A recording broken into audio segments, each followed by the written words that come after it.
Welcome to this webinar of the Jerusalem Press Club, JPC, another one in a series of press briefings titled Israel is Alive and Kicking, this time with Dr. Raz Zimmt of INSS, with spotlight on Iran and the latest in the Israel-Iran conflict. Dr. Raz Zimmt is a research fellow at the Institute for National Security Studies, INSS, in Tel Aviv, specializing in Iran. He holds a master's degree and a PhD in Middle Eastern history from Tel Aviv University. He's the editor of Spotlight on Iran, published by the Meir Amit Intelligence and Terrorism Information Center. Dr. Zimmt, thanks for joining us. And please, I suggest that you start with let's say, an introduction about what's going on in Iran recently, and then we'll relate it to our region and to the Israeli-Iranian conflict. Dr. Zimmt, please. Well, good morning, everyone. Thank you for having me today. It's my pleasure. Let me just start with a few opening comments, and then we can move on to the Q&As. I would start by saying that there is no doubt that the recent 2 years, have been very challenging to Iran. I wouldn't say, as some of my colleagues who said that this year was the worst year for Iran since the revolution. I don't think I agree with that. People tend to forget the Iran-Iraq war when thousands of Iranians were killed and exposed to Iraqi chemical weapons. But it was a very challenging year for Iran. Sanctions, the collapse of the oil prices, protests going on in Iran, the Ukrainian plane affair, Qasem Soleimani, and of course the corona. And I would like to say a few words about perhaps the most important domestic issue in Iran, which is the economic issue, and then move on to some other issues.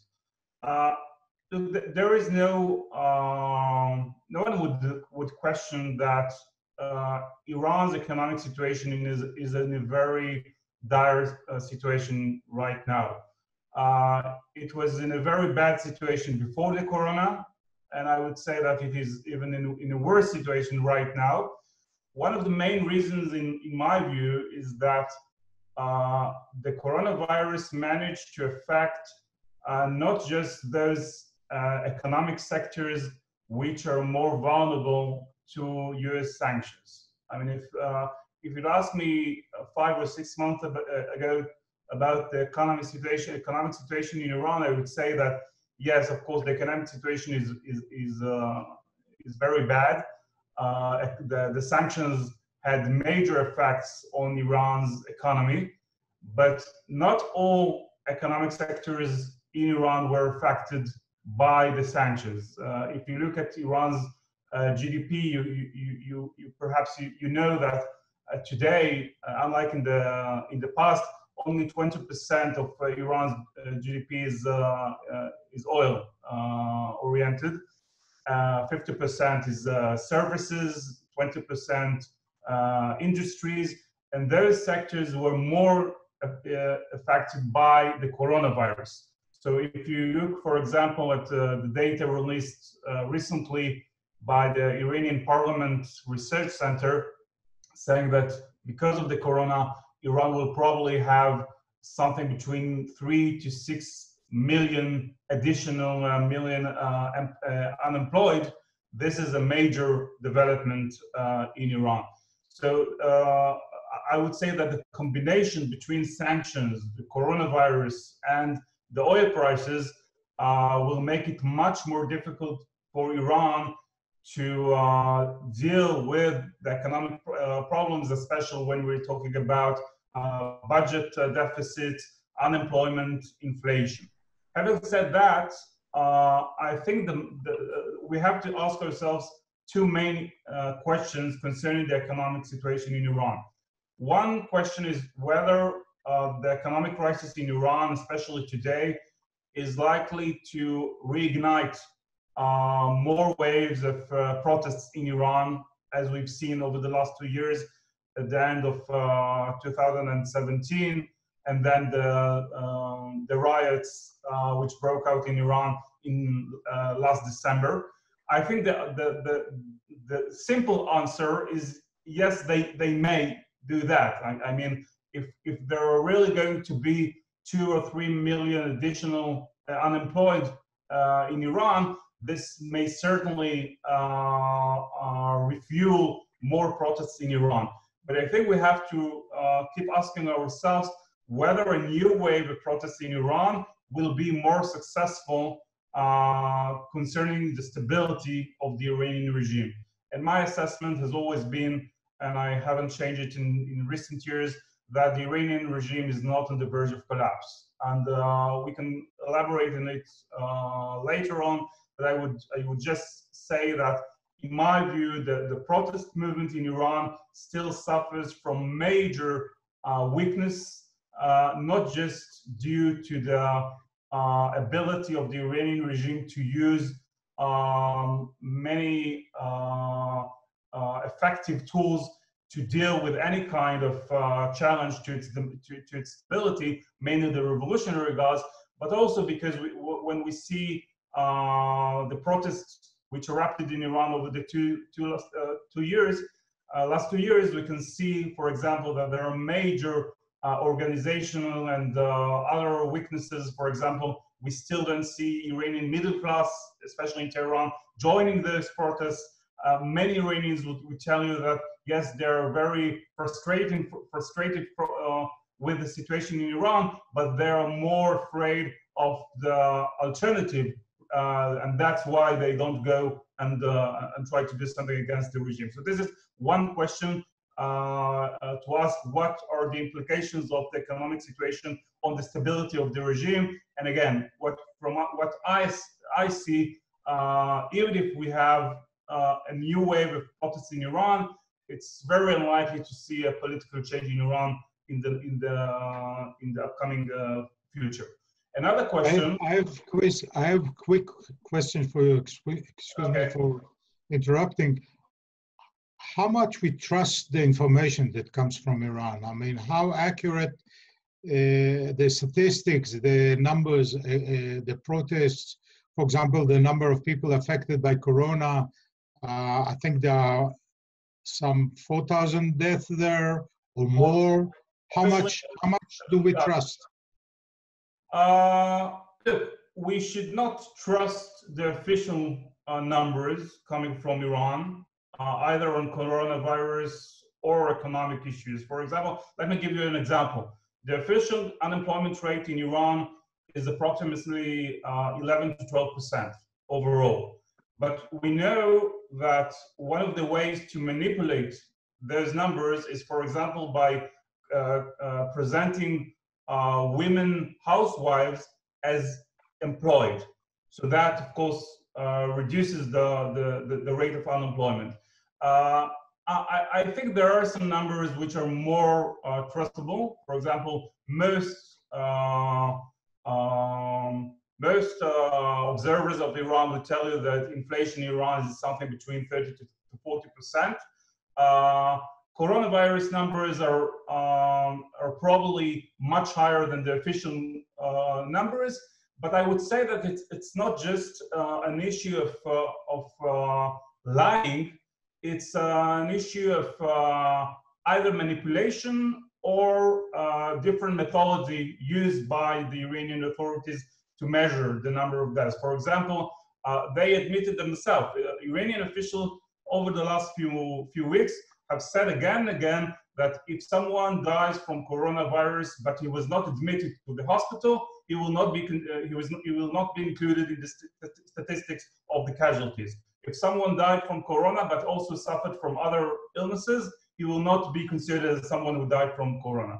I have to say, even if the numbers are much higher, that doesn't make significant change.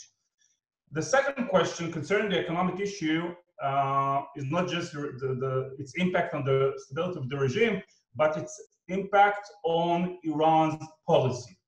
And the main questions we've been asking ourselves more again and again over the last 2 years is whether the maximum pressure policy carried out by the US administration is successful. And I have to say that, as I said in other opportunities in the past, we can definitely say that economically, the maximum pressure policy was very successful. It managed to deteriorate the economic situation in Iran, but, and that's a very big but, we still don't see Iran changing its policy. It's not ready to go back to negotiations. It's not ready to agree to a better deal. It has not ceased its malign activity in the region, even on the contrary. We've seen Iran withdrawing from its commitments to the JCPOA since May 2019, which is a very disturbing issue for the state of Israel, because if Iran was a year away from breakout capability after the JCPOA was signed, today it is probably less than 6 months away from breakout capability. So that's a very big risk for Israel. And I have to say that my personal assessment is that it will be very difficult to convince Supreme Leader Khamenei to go back to negotiations and to sign a new agreement, even if Biden wins the next presidential elections in November. I just published a piece in Al Arabiya saying that even if Biden wins, or if Trump wins, I think the circumstances today in Iran, mainly the political circumstances in Iran today, and the political situation in Iran over the last 2 years has become much more radicalized than before. And I think it will be very difficult to go back to convince Khamenei to drink again the chalice of poison and to agree to further concessions. He said all the way that the United States should not be trusted. He said that the nuclear issue, the nuclear program is just an excuse used by the Americans to put more pressure on Iran. And as Trump decided to withdraw from the JCPOA, this was the proof for Khamenei that he was right all the way. And I remind you, everyone, that a few months after the US elections, there are going to be elections in Iran for the next president. And if things continue as they are, I'm quite concerned that the next president will be even more hardliner, more radical than the present one, who is considered to be a little bit more moderate. Just a short comment about the regional issue.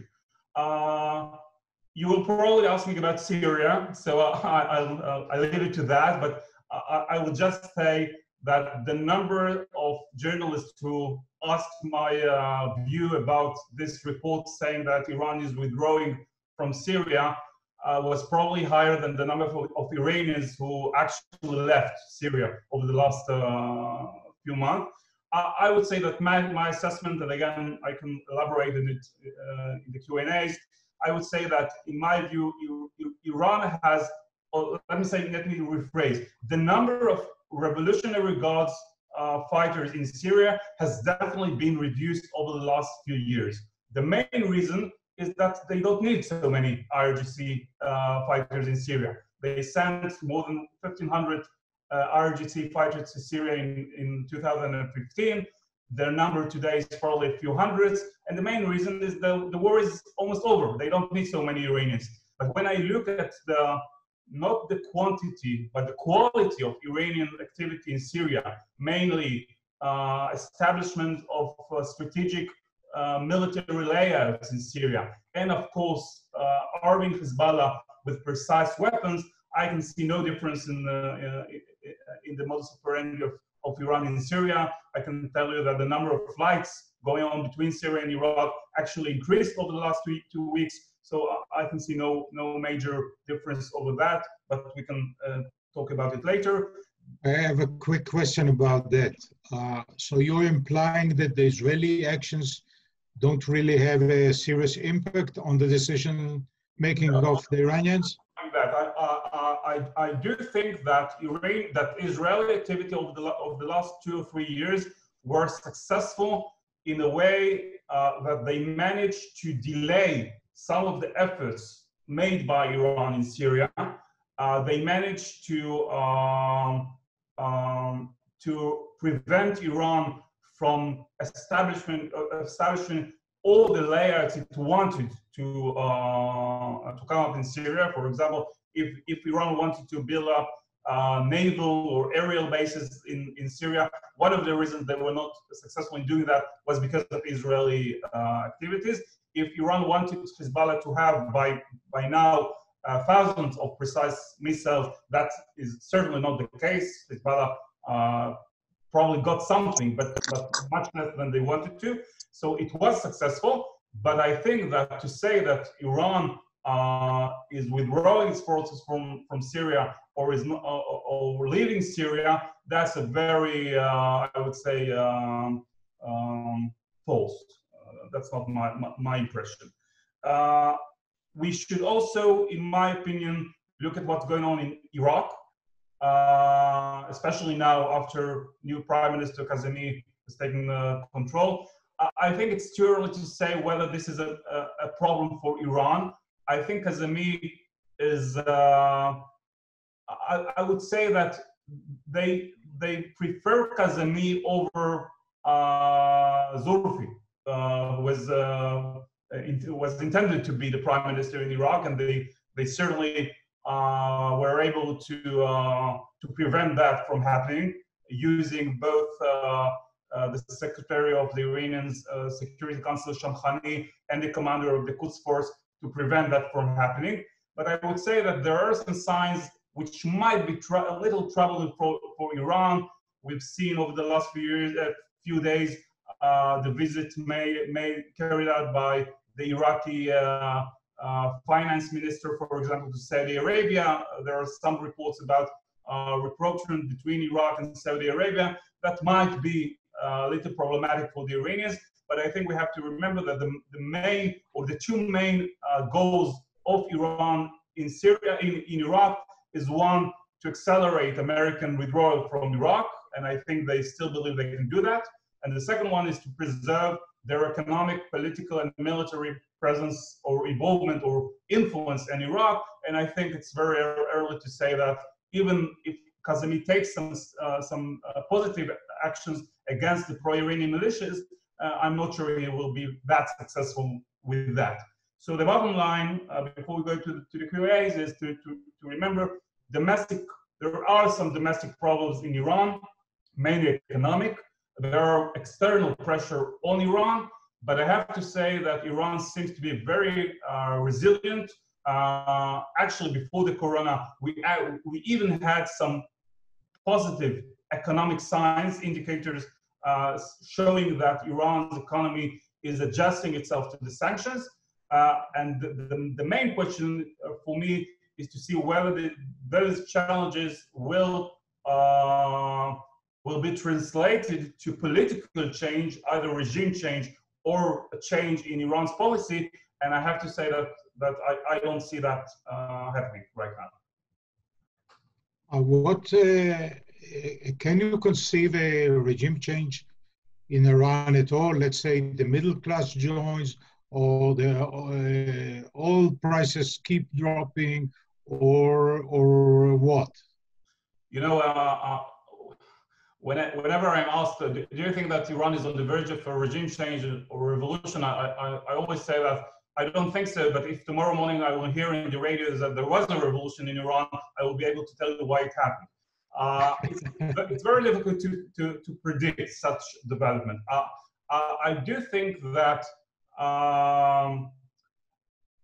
as long as Iranian middle class, which is more politically oriented, more activist, and capable of reaching out to hundreds of thousands of Iranians, especially in Tehran, as long as they don't join the protest, as long as we don't see millions of Iranians in the streets, as long as we don't see major strikes in vital economic sectors in Iran, and as long as the revolutionary guards, especially the revolutionary guards and the law enforcement forces, are able to use whatever means they see as relevant to deal with those protests, I think it will be very difficult to see any change. And let me remind you that when we as Iran watchers look at Iran, we always have to remember that if there is going to be a change in Iran, one of the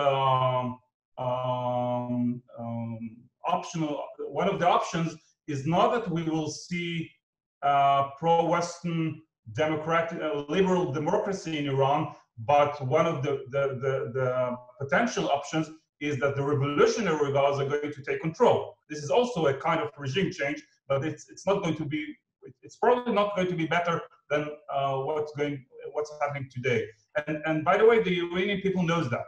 When you ask many Iranians why don't you join the protest, they will tell you because we rather live under the present conditions rather than risk ourselves with chaos or with the revolutionary guards control. They know very well what happened in the Arab world over the last decade. They know what happened in Egypt, they know what happened in Syria, and I remember when the riots erupted in Iran over the last 2 years in 2 occasions. One of the hashtags used in Twitter in Iran was Iran Syrianist. Iran is not Syria. Don't use violence because we might find ourselves in a similar situation to the chaos and the civil war in Syria. There's a talk about the water shortage in Iran. What do you know about it? Yeah, I would say that the strategic problems of Iran has to do with perhaps 2 or 3 issues. One is the water shortage. Second thing is, all kinds of environmental problems. It's the water shortage, is the pollution, and another strategic problem is the birth rate, because Iran today is quite young society with 70% of Iran's population under the age of 40. But this is because of the first decade of the revolution. But today, Iran's population is getting older and older. And one of the problems in Iran will be in 20 years from now, when they will probably have too many elderlies. And even today, you can see, for example, that the pension funds in Iran are collapsing. So this is a major problem. But I still believe that with all the due respect to environmental issues and aging problems, still the major problems today, the more immediate problems are those related to the economic crisis. There have been some fuel tanks going back and forth from Iran to Venezuela and back. Can you tell us a bit about this kind of relationship, and does it have any strategic threats to America in that hemisphere? I don't think it's a threat to the U.S., certainly not military threat. I think it's more a political threat, because the Iranians actually managed, and we were following this incident for the last few days, and there was a debate over the issue of whether the United States will take some measures to stop those tankers from reaching Venezuela, although it's quite problematic legally to do that. But I think the message today is that we, the Iranians, will continue to do that. We're not afraid of the United States. It seems to me that the fact that they managed to do that, although we're still waiting for 3 out of the 5 tankers to reach Venezuela, but if that goes smoothly, I would say that this might encourage Iran and perhaps other states to take more steps which might contradict the sanctions. There were even some reports saying that perhaps China will do the same and help Iran to overcome the sanctions, especially concerning the tension right now between the United States and China. So I think the main challenge today is for the U.S. Policy to maintain its deterrence versus Iran and other states. That's the main issue. How seriously do Iran's leaders take the Shia-Sunni issue as a cornerstone of their ideology, or they have other interests as well? Look, it's very clear that Iran has always been more comfortable to work with Shiites. I mean, for example, one of the best allies of Iran is Hezbollah. Pro-Iranian Iraqi militias in Iraq are also more comfortable to Iran to work with. Having said that, we have to remember two things. One is that Iran is very pragmatic. And even though it prefers to work with Shiites, because then it can share the same ideological and religious principles, it doesn't have any problem to work with Sunnis. I mean, if you look at Gaza, and you don't have the Shiites in Gaza, they work with the Hamas, they work with the Palestinian Islamic Jihad. It's more important for Iran that the proxies or the allies they work with will maintain good relations and won't be too independent vis-a-vis Iran, but they certainly know how to work with Sunnis. And the other comment I have is to remember that not all Shiites are pro-Iranian. I mean, if you look at, even in Iraq, and you look at the high-ranking Shiite cleric Ayatollah Sistani, he's naturally not pro-Iranian. I mean, he wants good relations between Iraq and Iran, but he was certainly against IRGC being too involved in domestic politics in Iraq. You have other militias in Iraq, including Shiite militias in Iraq, who are not that pro-Iranian. So I think this schism between Sunnis and Shiites, and if you're a Sunni, you're naturally you're against Iran, and if you're Shiite, you're pro-Iranian, it doesn't work like that. Dr. Zimmt, thank you very much for an excellent session. People who want to be in touch with you can approach you, I hope, through us or directly. Stay tuned to our next webinar tomorrow at 11 a.m. with Professor Yuval Dror of the Israel Science Foundation on the largest Israel grants ever awarded to Israeli researchers. Thank you again, Dr. Zimmt. Thank our own Rachel Alexel for facilitating it, and see you in our next webinar. Bye-bye.